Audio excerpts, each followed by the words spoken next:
Even the Biden White House wanted to set up a Bureau of Misinformation. Yeah. How Orwellian is that? Right. And they did. They did. They had a lot of. They essentially did that. Yeah. Well, but am I right, Dr. Gold, that the Supreme Court really missed the target in that case? They ruled Yes. that was not a violation.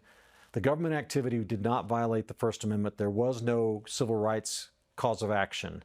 So we very disappointed in the Supreme Court on this one. It was 2 years ago, 2.5 years ago, I think. Maybe it was 3 years ago. But they didn't exactly kill it. They sent it back to the lower court, which is a lot of times what these judges do, justices do.